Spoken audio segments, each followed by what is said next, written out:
대구 여자들의 서울 생존기 가스나들 머라카노. 네, 4화 시작하겠습니다. 반갑습니다. 저는 진행을 하고 있는 게 맞죠? 진행을 하고 있는 저는 메로나입니다. 네, 안녕하세요. 저는 히메입니다. 안녕하세요. 저는 브래드입니다. 안녕하세요. 저는 오디입니다. 네, 저희가 요 팟캐스트 하기 전에 어제 다 같이 방탈출을 했죠? 재밌었죠? 네, 너무 재밌었어요. 재밌었습니다. 요 멤버로 넷이서 한 적은 처음이에요. 사실 저는 방탈출을 좋아하는 편이라서 각자 멤버들과 한 번씩은 다 해본 것 같아요. 네. 맞아요. 각자는 해봤는데 일단 넷이서 했는데 조합이 잘 맞는 것 같아요. 네, 그리고 사실 거기가 엄청나게 볼륨이 큰 방이라서 4명이서 하기에 적절했던 것 같고요. 히메가 저희 중에 에이스거든요. 문제를 되게 잘 풀어요. 아, 근데 어제 방탈출은 사실 조금 공포 테마는 아니었는데 사실 좀 무서웠어요. 그래서 무서우면 사실 뇌가 극도로 굳는 타입이기 때문에 어제는 도움이 많이 안 됐던 것 같아요. 어젠 조금? 평소의 힘에와는 좀 달랐다. 하지만 브래드와 함께라면 그 무엇도 무섭지 않아. 무섭지 않아. 맞아요. 브래드의 니트에 제가 큰 실수를 할 뻔했어요. 아니 히메랑 오디가 자꾸 제 니트를 붙잡고 매달려가지고 그게 신축성이 없는 소재인데 굉장히 사이즈가 오버사이즈가 될 뻔했어요. 와우. 하지만 근데 진짜 히메가 진짜 겁이 많거든요. 그리고 브래드가 진짜 겁이 없어요. 그래서 저는 탱커로 들어가야 돼요. 같이. 저는 사실 문제를 잘 풀지 못하고 히메의 탱커가 되어줘서 히메가 본인의 능력을 1인분을 발휘할 수 있게 해주는 그런 역할이에요. 하지만 저는 사실 공태에서는 능력을 발휘하지 못하기 때문에 사실 저는 리액션 역할이거든요.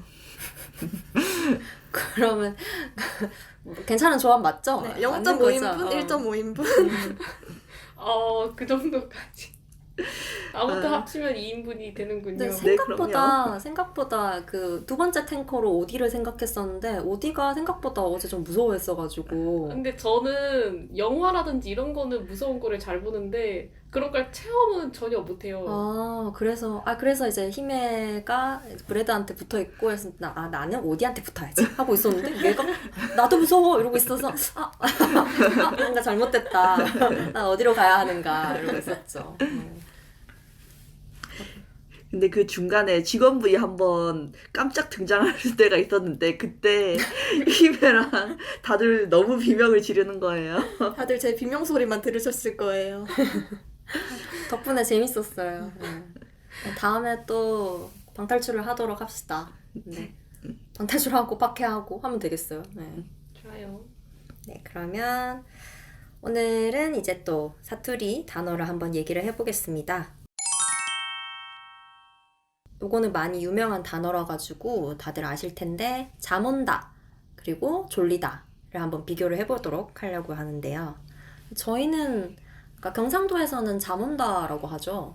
저 보통 잠 온다 그러죠. 네. 그럼 사실 졸리다도 제가 직접 말하면 졸리다가 아니라 졸린다.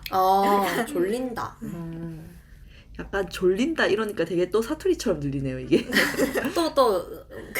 그 높낮이가 들어가 버렸어요. 그러니까요. 악센트가 들어가 버렸어요. 그러니까 이게 사실 졸린다라는 말을 한 번도 쓴 적 없는 것 같아요. 저는 20살까지 그냥 계속 잠 온다만 하다가 나중에 이게 이제 인터넷에서 좀 이렇게 경상도는 잠 온다 하고 수도권 표준어는 졸린다이다 이걸 보고 알게 됐어요. 그렇구나. 네, 사실 저도 그때 인터넷에서 이게 한참 논란이 된 걸 봤었는데요. 이게 서울 사람의 입장에서는 잠 온다가 조금 귀엽게 느껴지나 봐요. 이렇게 약간 귀여운 척을 하는 것 같이 느껴지나 봐요. 그래서 저는 약간 그 뒤로는 약간 잠 온다라고 말을 하려다가 약간 입에서 이렇게 탁 걸리고 약간 졸린다라고 바꿔서 표현하는 일도 있었던 것 같아요. 근데 반대로 저희 입장에서는 졸리다라는 말을 쓰는 것 자체가 좀 애교 있게 들리지 않나요? 어우 졸려 이런 훨씬 느낌. 그렇게 들려요. 그렇죠. 저희는 잠 온다 이거고 졸려는 졸려 이런 느낌이라 가지고 오히려 졸리다가 훨씬 더 애교 있게 들리는데. 대구에서 졸렸으면은 너 왜 귀여운 척하냐고 한 소리 들을 그런 느낌. 니 왜 기척인데? 귀엽게 말하게 되면 그건 진짜 잠이 오는 게 아니죠. 잠이 오는데 되게 귀엽게 말해. 그렇죠?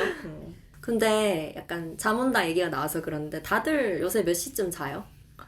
저는 보통 3시쯤 자요. 평일에도요? 그 게임하다가? 네. 10시에 그럼 기상하시는. 기상은 보통 한 10시쯤 하는데 왜냐면 우리는 자율 출퇴근이니까 상관이 없거든요. 하루에 7시간 정도. 충분히 잘 주무시고 있는 듯 하시네요. 근데 저는 6시간 자면은 힘들던데요. 6시간, 그래도 7, 8시간 돼야. 저도요. 저 이게 약간 유전형에 따라서 약간 롱 음. 슬리퍼랑 쇼트 슬리퍼가 구분이 된다고 해요. 근데 제가 생각할 때 저는 완전 롱 슬리퍼인 것 같고요. 저는 한 7시간 이상 자지 않으면 너무 피곤해요. 저도 7시간 이상은 자야 되는 것 같아요. 근데 이 중에서 제일 일찍 자잖아요. 요새는 한 10시, 11시에 자서 보통 아침 7시에 기상하거든요. 와, 갓생이다. 멋지다. 하지만 일어나서 밥 먹고 다시 또 너무 눕고 싶어 하면서 대충 이렇게 무기력하게 앉아있으니까 그렇게 갓생은 또 아니에요. 팀에는 몇 시에 주무셔도 아니 몇 시에 기상하시는지. 저는 저의 목표는 12시에 잠에 들어서 7시에 오. 기상하는 건데요. 근데 이상하게 12시 되면 잠이 자고 싶지가 않아요. 저는 보통 1시쯤에 잠들어서 한 7시 반에 일어나는 것 같아요. 이게 퇴근하고 빨리 자려고 하면 억울해서 잘 못 네, 자잖아요. 약간의 보상 심리 같은 게 있어요. 나 지금 잠들 수 없어 같은. 맞아요. 하루 종일 핸드폰도 못 봤는데 지금 봐야지 언제 봐 이런 마음일 때도 있고. 이 정도는 나에게 해줄 수 있어 하면서 하고 다음날 아침 후회하고 일찍 잘 걸. 사람 사는 거 다 똑같다. 그리고 또 다음 단어도 하나 해볼게요. 다음 단어는 뭔지 오디가 얘기해 볼까요? 다음 단어는 바로 아래께입니다. 빠밤. 아밤. 아랫개가 사투리인가요 지금? 그쵸. 그렇습니다. 그래서 이 얘기가 나온 건가요? 지금 듣고 계신 서울 분들은 이 아래가 무슨 말인지 전혀 감이 안 오시겠죠? 이 아래는 바로 엊그제를 말하는 단어였습니다. 진짜 이게 사실 히메처럼 약간 아랫개는 뭔가 저희한테 약간 이미 거의 표준어처럼 받아들여져 있어요. 이게 사투리라는 인식을 저도 평소에는 잘 못하고 있는 것 같고요.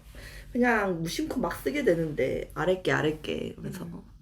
근데 우리는 이게 사투리라는 인식도 없어서 막 쓰는데 대화하다가 서울 사람들이 전혀 이게 무슨 말인지 이해를 못 해가지고 가끔 의사소통이 안 될 때가 있더라고요. 맞아요. 음. 저는 그래서 내 아랫게 뭐뭐 했는데 뭐 이렇게 얘기하면은 아래 뭐 있다고? 맞아요, 이렇게 맞아요. 얘기하지. 아래에 뭐가 있다고? 나한테 이렇게 물어봐요. 그쵸. 저도 딱 그런 그죠, 식의 그죠. 대답이 돌아왔어요. 그럼 저는 얘기하다가 갑자기 아래에 뭐가 있냐는 말 나한테 왜 하는 거지? 서로 어리둥절. 뭐지? 뭐가 뭐? 이러면서 얘기가 안 되는 거죠. 그래서 그때 알게 됐어요. 이게 아랫개라는 얘기를 이 사람은 처음 듣는구나. 그러니까 전혀 그쪽도 처음 들어보니까 감도 전혀 못 잡으시더라고요. 그쵸. 그리고 우리는 이게 처음 들어볼 거란 생각을 안 하니까. 우리에겐 이게 우리의 표준어인 거예요. 그러니까 아랫개가 그저께인 거죠. 근데 사실 저는 약간 사투리 고치려고도 잘 안 하는 사람이긴 한데 이거는 그래도 못 알아들으니까 고쳐주려고 해도 잘 안 돼요. 입에 너무 붙어 있어가지고. 맞아요. 저도 많은 사투리들이 이제는 좀 고쳐졌는데 이 아래는 진짜 안 고쳐지더라고요. 혹시 그런 경험 희매님 있으셨나요? 저요? 저는 사실 사투리를 크게 안 쓰는 편이라고 주변에서 많이 이야기를 듣거든요. 사실 어떻게 생각하세요? 저는 사실 대구에 있을 때는 사투리 너는 많이 안 쓰지 너 정도면은 이런 얘기 많이 들었는데 근데 사실 또 막상 서울에 오니까 또 그런 건 아니더라고요. 근데 저는 이 중에서는 히메가 제일 표준어에 가깝다고 생각하고. 그쵸. 넷 중에서는 제일 그렇죠. 사실 잘 모르겠거든요. 힘에는. 우리가 듣기에는.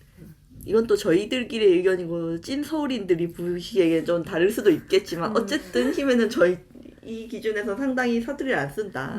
약간 생각하기에 힘에는 제일 단어도 그렇고 억양도 그렇고 좀 평탄한 것 같고 그 다음에 어디는 억양은 좀 평탄한데 단어들이 한 번씩 좀 튄다 이런 느낌이고 인정합니다. 이제 브래드랑 메로나는 이제 많이 쓰죠. 뭐. 그냥 뭐 그냥 이렇게 고향 내려가면 그래요. 너는 이제 말이 좀 바뀌어야 되지 않니? 막 이러죠. 아니요, 그래도 저희 엄마 아빠는 뭐 이제 거의 서울 사람 다 됐네라고 하시는데 아 진짜요? 그분들은 아. 너무 경상도에 오래 사셨으니까 아. 조금만 안 써도 그렇고.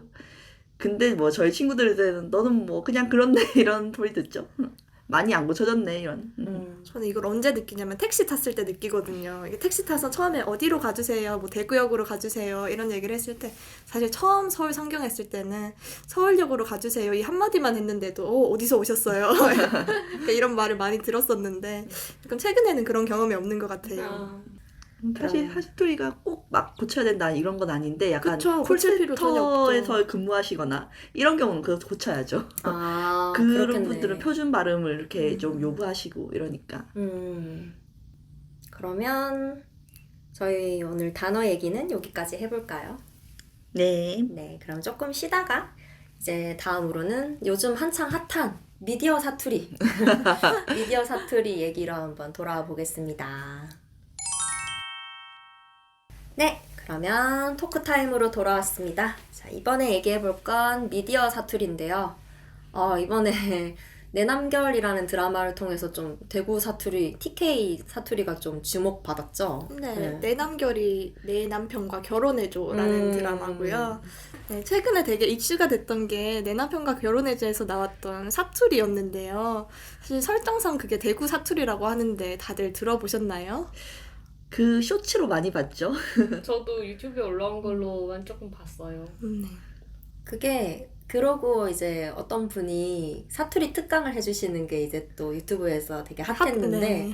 그거 보고 되게 공감했던 게 있어요. 그러니까 사투리 연기하시는 분들이 이 리듬에 꽂혀가지고 막 모든 단어에 근데 그래가지고 니를 좋아했다 아이가 그럼 다 이렇게 넣는 게 문제인데 맞아요.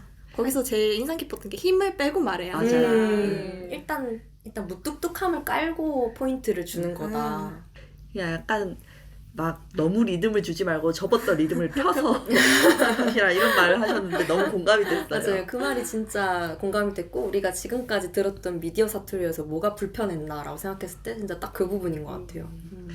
막 너무 억양이 있을 거라고 생각해서 음. 막 모든 단어 하나하나마다 억양을 넣으면 어색해지는 것 같아요.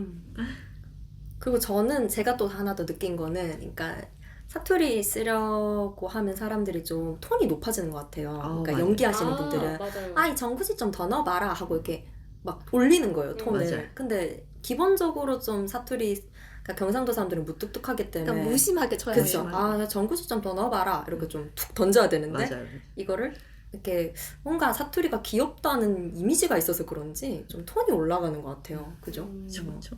푹 집자면 일단은 무뚝뚝하게 리듬을 빼고 낮게 낮게 하여라.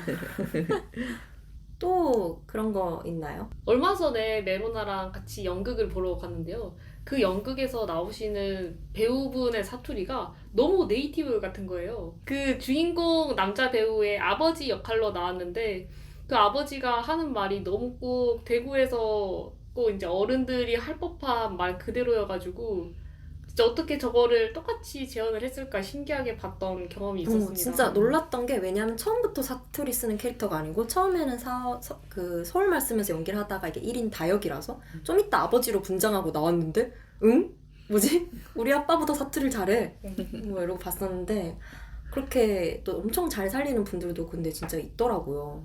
저는 응답하라 시리즈가 되게 사투리 고증을 되게 잘했다고 생각하는데 제가 응답하라 1997을 봤거든요.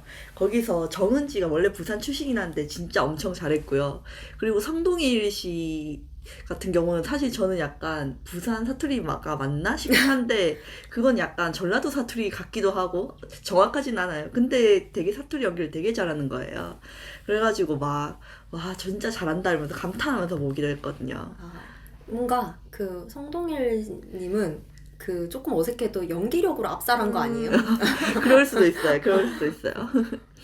이게 사투리를 원래 잘하던 사람도 사투리 연기하면 어색해질 수가 있어요. 그러니까 이렇게 몸이 경직되면 이 사투리는 좀 몸에 힘이 풀고 해야 되기 때문에. 네, 맞아요. 이게 네이티브인 거랑 사투리 연기를 하는 거랑은 사실 전혀 다른 영역인 것 같은데, 저는 제일 최근에 인상 깊었던 게, 저 크라임씬을 재방송을 보는데, 이제 걸스데이의 소진 씨가 대구 출신이신 걸로 알고 계신데, 이제 거기서 연기를 너무 찰지게 하시는 거예요. 좀 그래서 그게 너무 인상 깊고, 아, 이거는 내가 대구에서 듣던 사투리다 라는 생각이 들었어요. 동성로에서 듣던 목소리들이다. 네. 저희도 막상 사투리 좀 해봐라고 하면 갑자기 몸이 아, 막 맞아, 굳잖아요. 맞아. 그러면 그럼 뭐 사투리 몇 마디 해봐 이런 얘기 20대 초에 다 들어봤을 거예요. 맞아요. 네. 그럼 이제 병집, 그래서 이상한 말 하는 거죠. 브래드 좀 사투리 한번 해봐. 이렇게 되는 거죠. 아, 그리고 오디가 게임을 좋아해가지고 우리 그 미디어 사투리 얘기하면 뭐 하면 좋을까 했는데 원신 얘기를 저번에 꺼냈는데 어떻게 된 거죠? 원신에 무슨 사투리가 나오죠? 그 상황이 어떤 상황이냐면요. 그 원신에도 메인 스토리가 있어요. 근데 그 여행자라는 그 플레이어 캐릭터가 이제 어느 사막 지역에 가게 돼요. 그 사막 지역에 있는 사막 부족들이 사용하는 이제 말이 사투리, 경상도 사투리가 나오는데, 근데 그게 아무래도 좀 인기 있는, 비중 있는 캐릭터들을 녹음하시는 성우님들이랑 이제 그냥 좀 조연 캐릭터들, 스쳐 지나가는 캐릭터들을 연기하시는 성우님들이랑 다르다 보니까 아무래도 좀 사투리가 많이 아쉽더라고요. 아, 그랬어요? 네. 그냥 들으면서 뭔가 좀 너무 아까 이야기했듯이 막 오르락 내리락 하는 그 억양을 너무 막 살리려고 하시는데 그게 게임하는 내내 너무 저는 어색하게 들리더라고요. 근데 설정도 되게 약간 어색하네요. 그러니까 사막 부족인데. 맞아요. 저는 사실 저도 똑같은 게임을 하는데 아. 그 설정이 너무 약간 당황스러웠던 게, 이게 사실은 이게 원래 본토 중국 게임이잖아요. 맞아요. 근데 이제 중국에서 사막이 조금 지방이라고 생각돼서 이거를 그대로 한국에 가져올 때 이제 사막을 경상도 언어로 번역한 건지는 모르겠는데, 사실 저희 입장에서는 사막에 있는 부족이 경상도 사투리를 쓴다는 게 너무 어색하고 이상하게 느껴졌어요, 게임을 하는 내내. 왜냐면 경상도를 가만 생각하면 바다와 인접해 있는 지역인데 왜 사막? 어째서 차라리 강원도 쪽이 낫지 않나 이런 생각을 저도 해보네요. 진짜 재밌는 설정이네요, 진짜.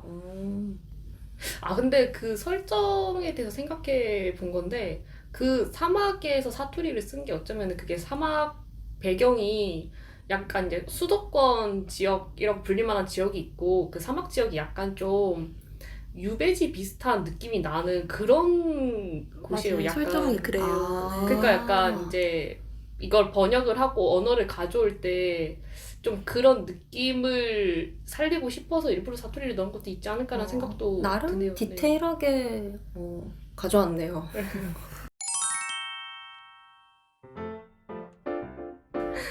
그럼 저희 얘기를 되게 많이 했네요. 뭐 게임 얘기도 하고 드라마 얘기도 하고 예능 얘기도 나오고 재밌게 얘기를 해봤습니다. 그러면 4화는 여기까지 하고 마무리를 하고요. 그럼 저희는 또 5화 멤버는 또 어떻게 될지 모르겠어요. 어쨌든 5화로 또 돌아오겠습니다. 안녕. 안녕.